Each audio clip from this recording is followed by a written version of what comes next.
Welcome to the Blooming League of Original Podcasts.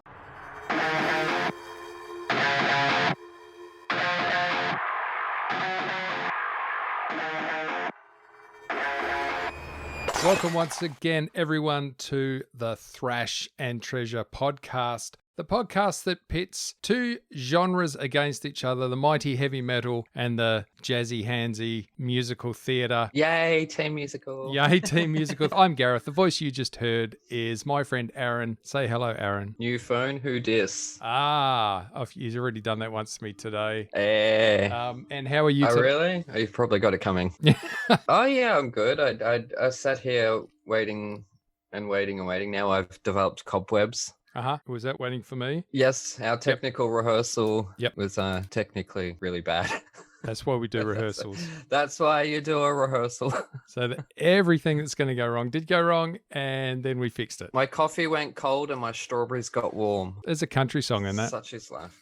It is. That is a country song. There's actually pretty much a country song in any tragic thing that happens. So, Oh, tell me about it. anyway. But I also, me and my first ever girlfriend from Right. 1992, Yes. we're going on a date. Oh, Not obviously, she's married Right. with children. okay. But we're going to go see Come From Away when it opens up Hey. in Melbourne again. Because support theatres, support musicians, Support theatres. Yes. support everyone suffering through this that you can, that's an artist.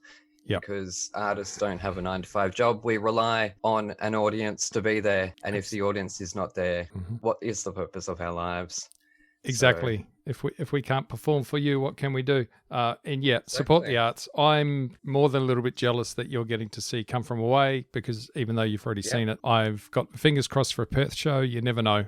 We Yeah. might get here. So, but I will be. I reckon it will. Because it's incredibly popular. And I did offer if you guys were going to be in Melbourne, you were more than welcome Yep. to come, and we would have saved ourselves $30 on our tickets.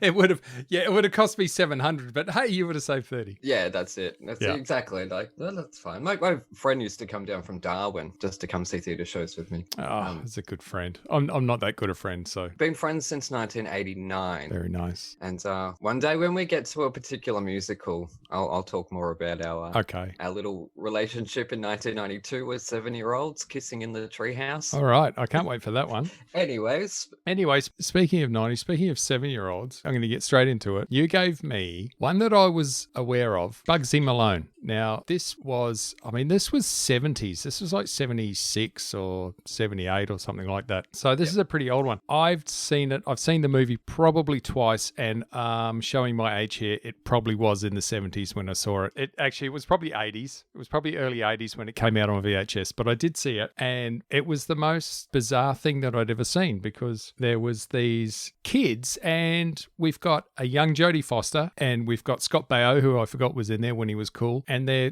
this is Taxi Driver Jodie Foster age.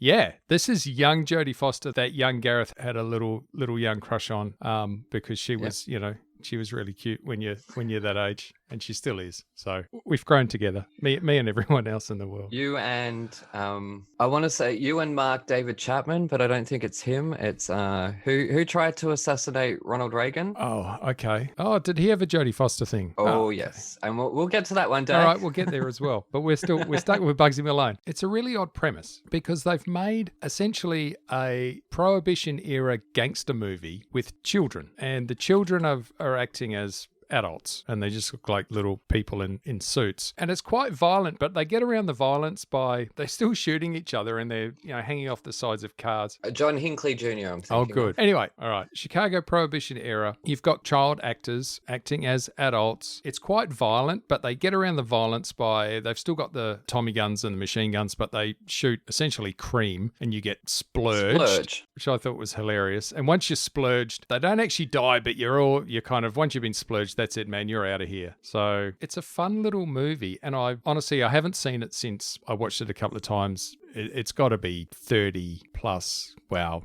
Yeah. Way over 30 plus years ago. But the one thing about it, and the first thing that I thought of when you said Bugsy Malone, is the song Bad Guys, because that has been stuck in my head since I've seen the film. It is such a great, catchy song. We could be anything that we wanted to be, but we decided to be bad. They just wanted to be the best at being bad. And I just thought that was it was such a great song. And all the songs in it, I didn't realize most of them were written by Paul Williams, I think.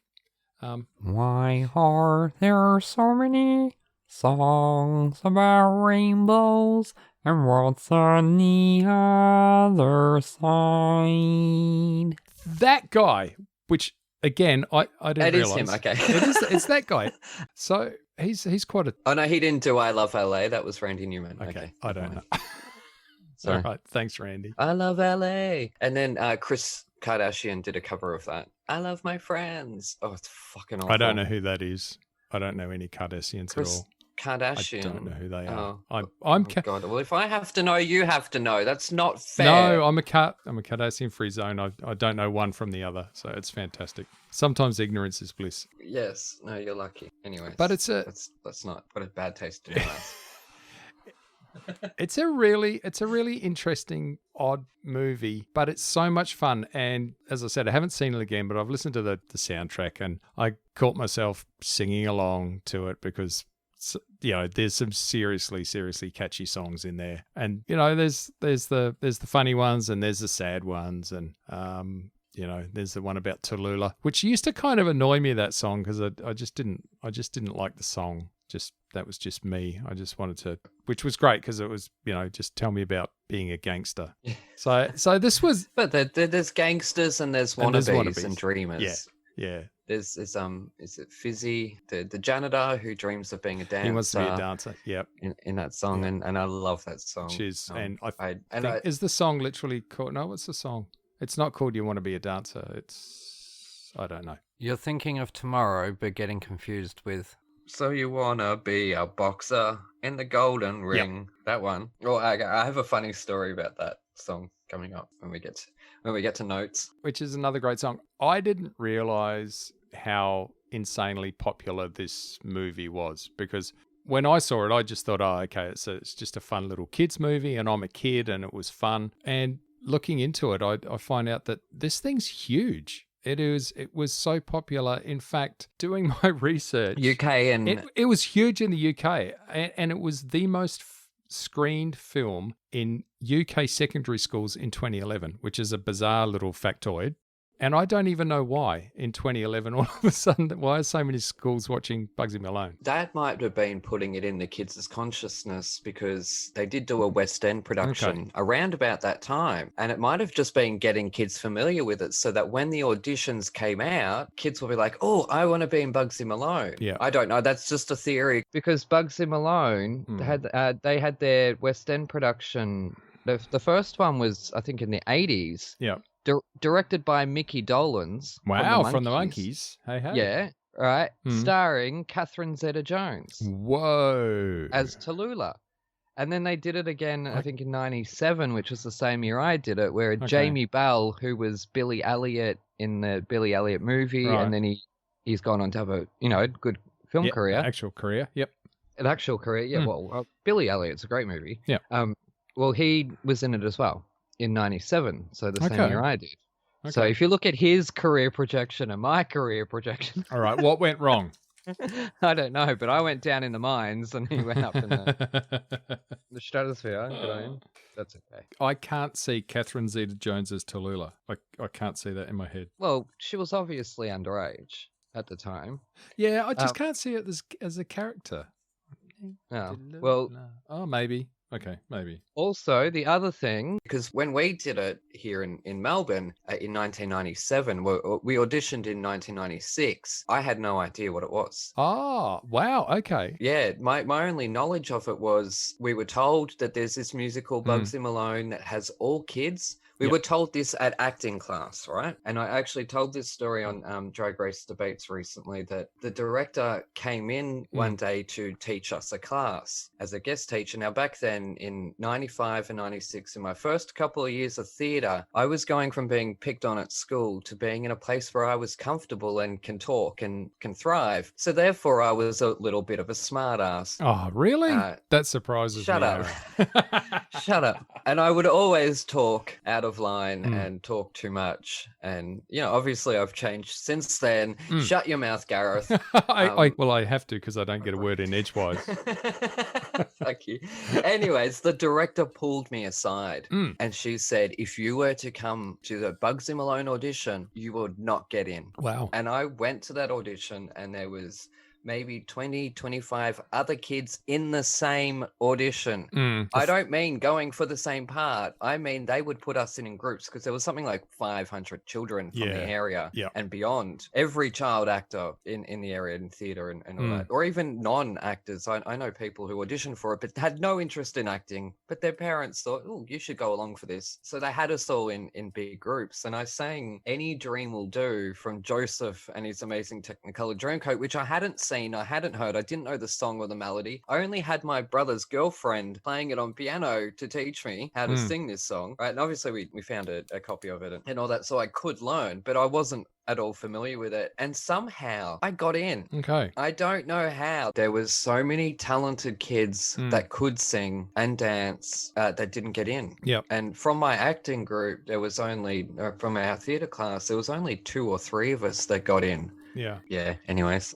So you clearly weren't cast as Fat Sam. Who did you play? Well, funnily enough, we changed it to Slap Sam. Oh. I don't know if it was changed professionally, but yeah, okay. Yeah, our one was Slap Sam. Slap Sam. I was in the ensemble. Yes. But I also had a speaking role. Hey. As a character named Shady, who was a gangster, and I went undercover in the Chinese laundry. Okay, yeah. Right. I had to wear traditional Chinese laundry clothing. Talk about cultural reappropriation.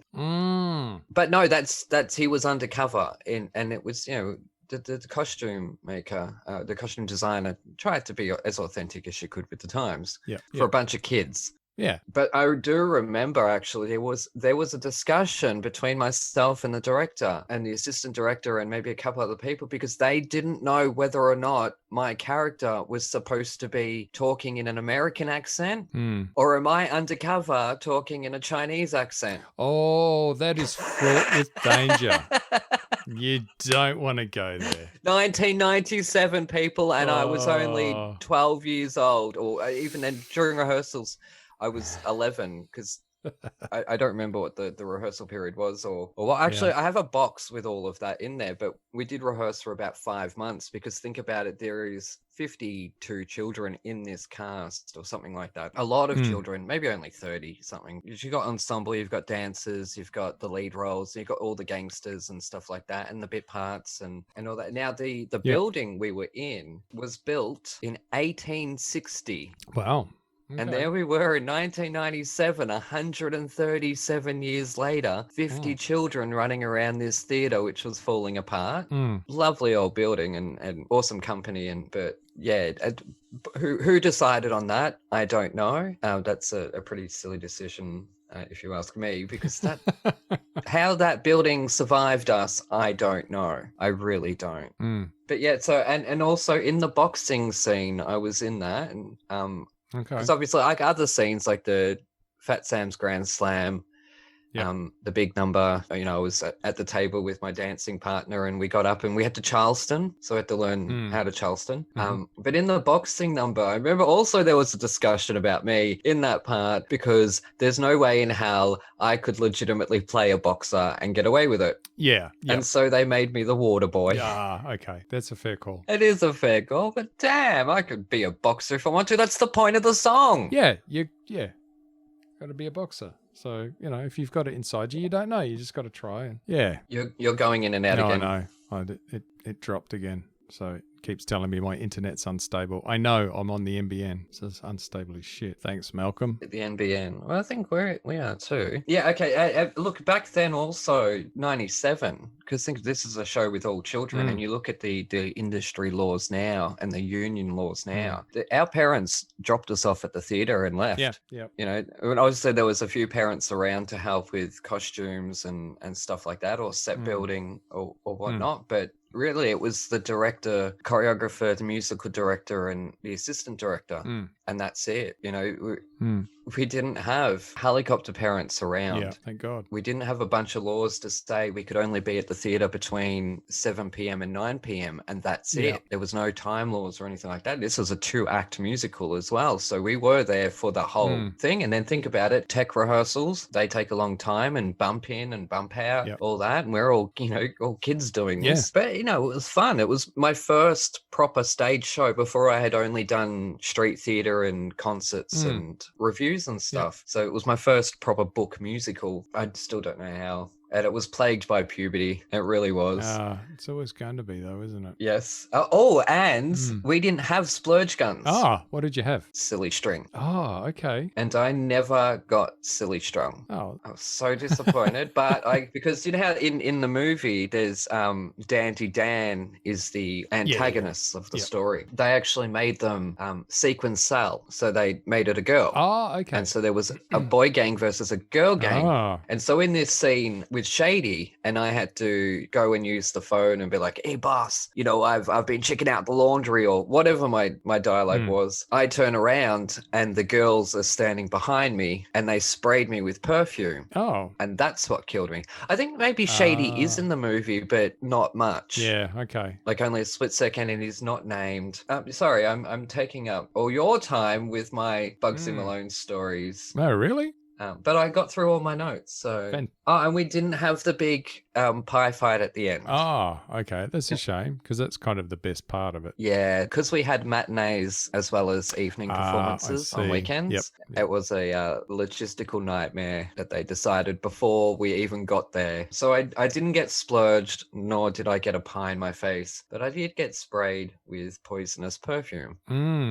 Fell on my knees and died and got dragged off, which is the story of my life, really. But it's a fun show. It really is. I wouldn't direct it. Yeah, it is a fun show. It's a fun little movie. And I did have a look on Stan, and I had a look on Netflix, and I couldn't find it. So I'd probably have to dig a bit deeper into ABC. Sorry? Or SBS. Oh, yeah. ABC or SBS, because they often play it at night. Yeah, I hadn't thought about that. I am going to watch it again. Oh, good.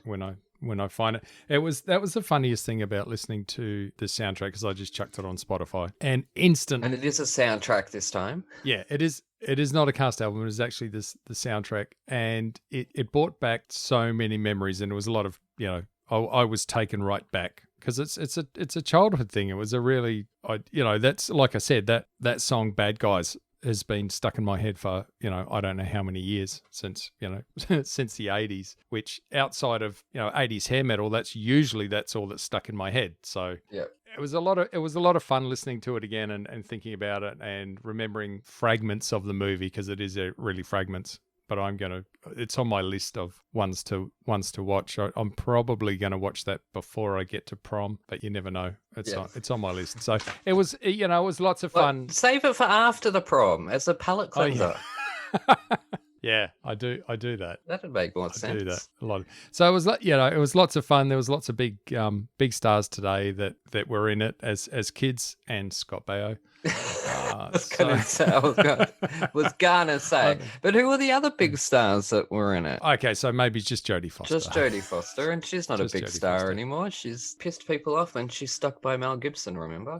How dare she have friends, and how dare she have an opinion? Also, Dexter Fletcher was babyface in it, and he's kind of a big star. Oh yeah, that's right. He was in it. Actually, this year, getting me through COVID, Bugsy Malone, the soundtrack, coming on Spotify, because it hadn't been on there before. Every month I would check, because I just wanted to listen to my Bugsy Malone again. And it was as a special place in my heart. It was my first production, and it came on this year. And so every day I would listen to it, and especially I'm Feeling Fine. That's a nice little relaxing song to have with a coffee. It is. It's a fun little song. there's lots of fun little songs. And here's a weird thing. I just discovered this, talking about famous actors, and this guy's not particularly famous, but Andrew Paul, who played the policeman in it, he's English. He went on to play a policeman on The Bill. Oh, okay. I used to watch that. For 13 years. He was PC Dave Quinnen in The Bill. Okay. Yeah. So he went from playing a cop in Bugsy Malone to literally that was has been his career for 13 years, was playing a cop in The Bill. So he was typecast, in other words. You get typecast as, O'Dreary, the dumb policeman. Yeah. So, because the cops in it were, they were pretty dumb. I did see a reunion thing, or a Bugsy Malone, Where Are They Now, on YouTube. Oh, okay. I don't remember when I saw it, but I know, I think Florrie Duggan was in it, and Fat Sam. Mm-hmm. Don't know if Scott Baio and Jodie Foster were, but I can't remember if it was from the special features from the DVD, which pisses me off. People stop putting these special features from DVDs on YouTube and claiming it's some sort of fucking exclusive for your channel. It's not. It's from the fucking DVDs. Sorry. I don't know why you do those rants, because I always cut them out. I know you do, but I hope that you'll leave them in, because these are the things that I need to get out to the universe so that they'll stop fucking doing it. You should get your own podcast. I do. I have 3 of them. Yeah, no, this one's yours. Here's a question. Yeah? And I don't know the answer to this. Did the actors who played the parts in the movie sing their songs? Did they sing the parts? Because the soundtrack's not them at all. It's not. It's actually written on Wikipedia. All right. If you go down to the soundtrack, you'll have a look, and it says singing voices. And one of them is Julie McWhittier, who was a voice actress from the Smurfs. The cartoon? Yeah, Smurfs? the animated series. Okay. So, okay. And Archie Hahn, I think his name is, and Paul Williams as well. Yeah, okay. This was lots of fun. This was the most fun I've had in this podcast. Because Even more than Come From Away? Oh, look, it's different. It's different to Come From Away. Come From Away was great because I discovered something new. This was fun just to go back to, a simpler time when I was a horrible little ranger. Yeah, a horrible little ranger. I still remember when I was watching it. I just wish they would sing less because I wanted to get on with the shooting. But it was lots of fun. So, Bugsy Malone, 4 out of 5. There you go. It's a great, and look, if those songs, because I've been listening to it so much on my Spotify, if they turn up in some weird algorithm and playlist, then I wouldn't be too disappointed. It'll make me chuckle. If you hadn't given it a good score, I was gonna splurge in your face. Anyways, it's really gonna have to cut that one out. Anyway. Don't you dare! Don't you dare! Anyways, from one to another now. Yeah, from one lot of gangsters to another. So one lot of gangsters to another. This is weird. So I know. Where did you spend your time, Aaron? Or who did you spend it with? Well, I'll start off by prefacing that now you have ruined hip hop for me as well. Thank you very much, Gareth. I'm glad. Anyways, would you like to hear my review? I'm sure you do. Oh, Jesus. All right, hit me. Well, I don't care, but it wouldn't be a podcast if you didn't give a review, so. If I didn't pull some sort of cunning stunt. There it is. Anyways, well, when I first saw the cover, I thought, oh, shit. Every time. There goes the neighborhood. Oh. I'm not sure if I'm quite ready to cop killer tracks from a band I remember from my childhood, back when I used to love her. But this podcast is a necessary evil, and even though I'm 2 points ahead, well, now 3, I pressed play and the song Carnival left the taste of smoked pork in my mouth. But the real problem is, and this is shocking, so shocking that Mama's gonna die tonight, the winner loses this week. Yes, you evil dick, Gareth. I was swept up by their C-note voodoo shit by body motherfucking count, you poor excuse for a street lobotomy. I was surviving this game perfectly fine until now. You had dug me shallow holes, but I got my masters in revenge with 2 drive-by quick shots with this music business. Who are you? You're fucking with BC. Now I'm a dead man walking, born dead, nearing my last breath as the cover of Ace of Spades comes on. Damn it. Tony Hawk Pro Skater 2. I used to last days and days playing that, hearing that song. This album was a murderous mix of punk and hip-hop and metal, and you are the root of all evil. Another of your dirty bombs, only this time it hit and knocked this bitch in the pit, forcing me to enter the dark side. You know I'm such a wannabe gangster. Get a job down in the bayou, you pop bubblehead carnivore. No need to bum rush. The hate is real. This is why we ride. No lives matter in this game. Only music. And Ice-T and his fellow bandmates have been stuck in my head all bloody week, and it didn't suck. No lies. Other albums may force me to pray for death, but Carnivore had sent me back to rehab, cleansing my mind of the atrocities I've encountered so far in this podcast. And I'm not going to point fingers. This album and band produces music of many colors compared to most other metal bands. The critical breakdown broke down at the exciting melodies, puncturing lyrics that left a dent in my conscience, and enough passion to incite a civil war.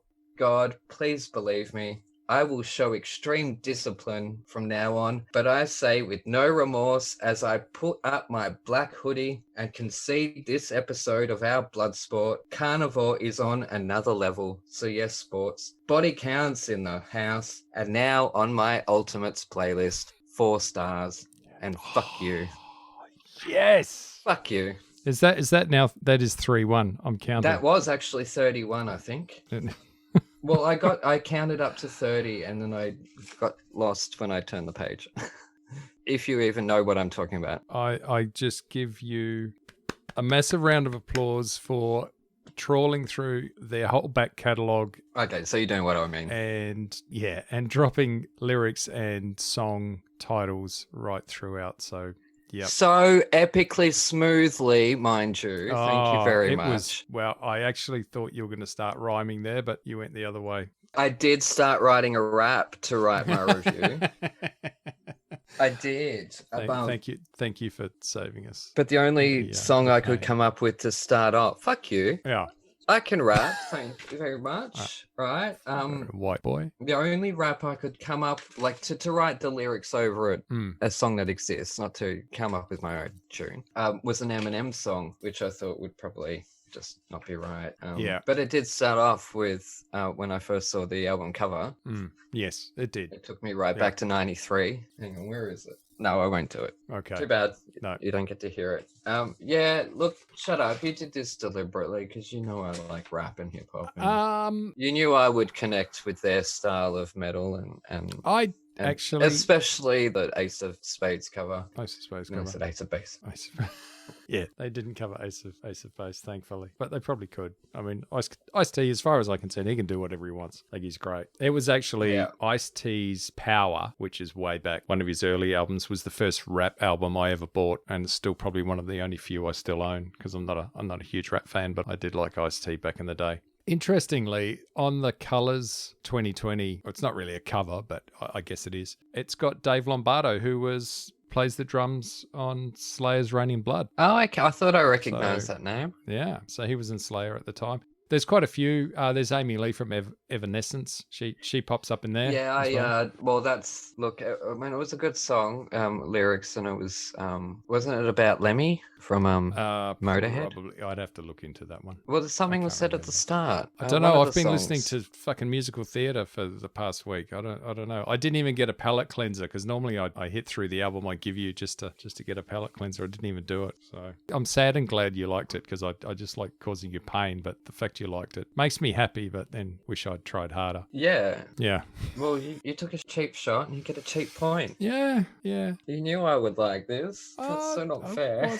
I didn't know you knew. Well, no, I didn't. I didn't think you were going to like it. I thought I was just going to give you some hard ass shit there because it is an acquired taste. Like Body Count's an acquired taste because it's not rap and it is very metal. But you do. But no, it's not rap. But they bring that mentality there. Yeah. You can hear it in their lyrics. You can hear it in the style of singing / shouting, which is probably a little bit more palatable than some that I've heard so far. It's a great mix because Ice-T writes some really angry lyrics. And so he should, because he's got a lot to be angry about. And he always has done with Body Count. And it adds that extra level of aggression, I think. And he's writing stuff that has affected him and, what's happening in the world now and all that sort of stuff. So, yeah, I got a lot of time for it. They're not gimmicky. Like a lot of people who will change genres and try something else. There's a gimmick there. And you can tell, and I already knew that he loved metal anyways. Yeah.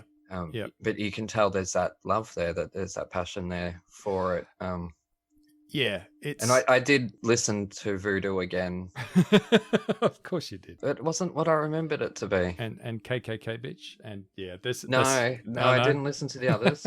Just Voodoo. Just Voodoo, because I wanted to see if it was what I remembered it to be, and it wasn't. It wasn't. Okay. Yeah. But also, I had my fan purifier and air conditioner on, so I really couldn't hear it properly, to be fair. Okay. So I probably shouldn't have even just bothered bringing that up. No, but it's added a lot to this discussion, so thank you. It has. Yeah, no, look at fuck you. Yeah, that's now we're just angry at each other for giving us shit that we like. People listening to this podcast for the first time and go, when do they start arguing about the music?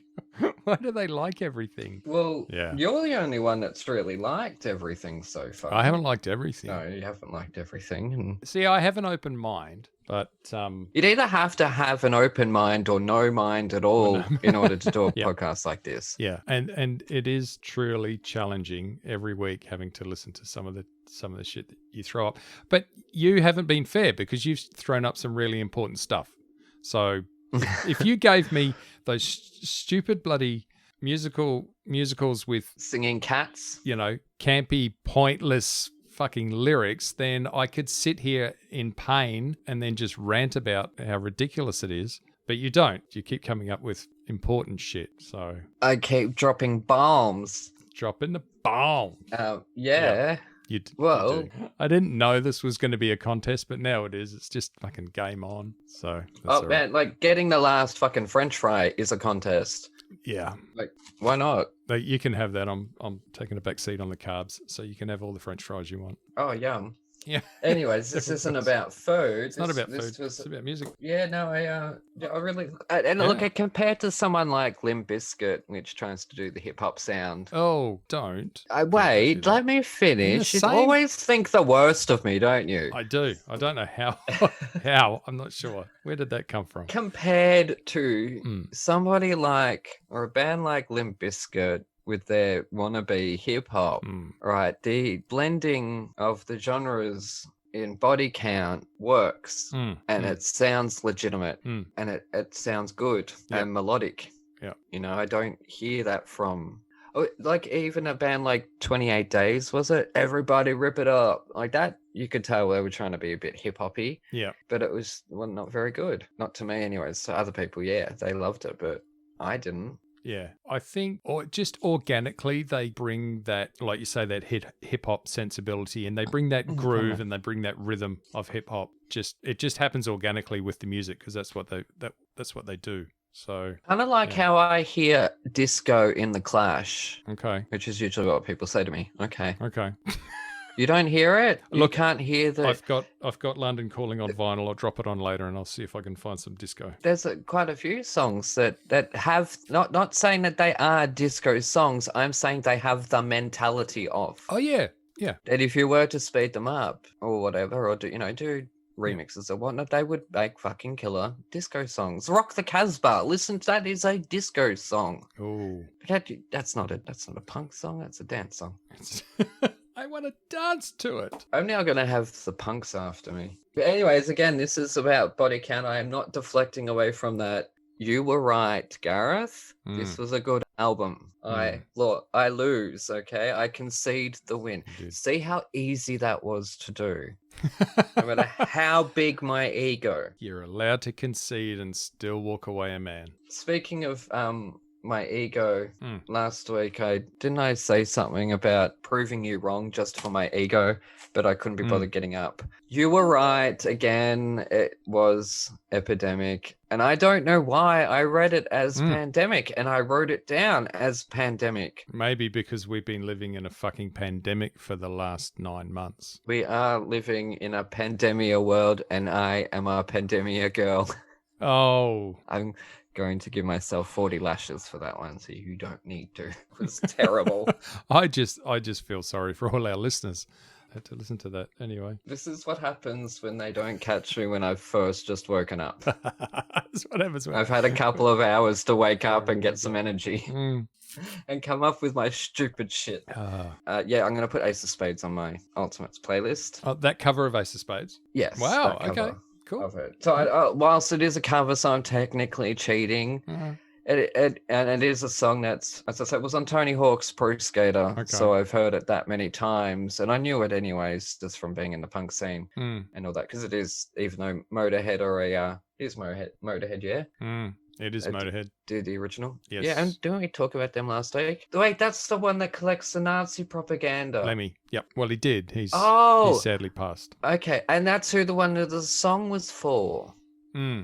See, people, isn't that a lesson that Ice-T probably knows those accusations or that collection about him, but it still admires the man and his music. Yeah. And we'll do a tribute song to him. That's dissonance that we have one opinion and we have another opinion, and they both can live side by side. There we go, like Lemmy and Ice-T. Yes, like me and Body Count. That, they're not my typical metal, which my typical metal's like Metallica, the Black Album. Let's find the least. That's not even the least metal Metallica album, but anyway. No, I know Ride the Lightning and Justice for All. Yeah, I'm not going to shit on the Black Album. It's a great album. It is a great album, and it's popular and well known for a reason, because they are great songs. They are melodic. I can't even fucking say the word. They are melodic. They linger in your brain. There's some interesting stories in there, and look, I like Sad But True. I think that's a great song. I've been singing that this year, saying, you're my mask, you're my corona shelter. Oh, I see. Yep, that way. I didn't do as much research this time as I normally do, because I didn't need to.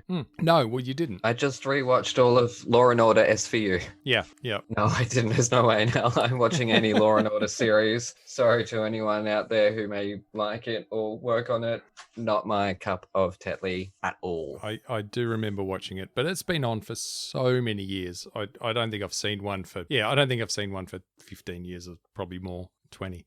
And Ice-T's been in it for probably that many years as well. So, yep. Yeah, is he still in it? He is still in it. He's actually got a bigger role now than he did before, because he just used to get like 3 words and spend a lot of time just hanging in the background, scowling a lot. He does that well.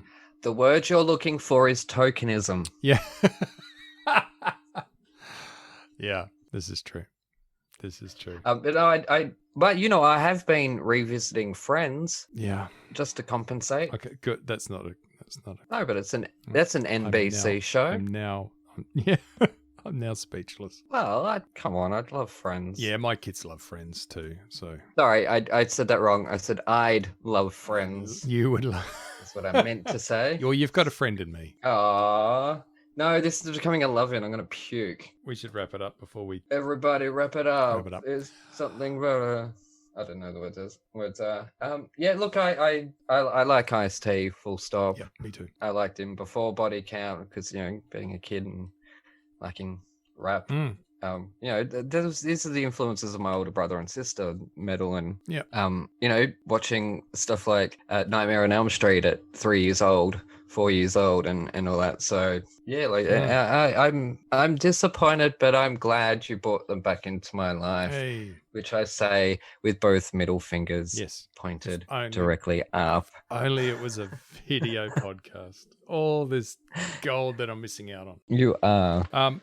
Yes. Okay. So this is going to be next week's episode. Yes. I will give you next for next episode, Yes. I'm going to give you another of my all-time favorite shows. Okay. Let's hope you don't know this one. All right. It's and it's very timely Mhm. for this time of year.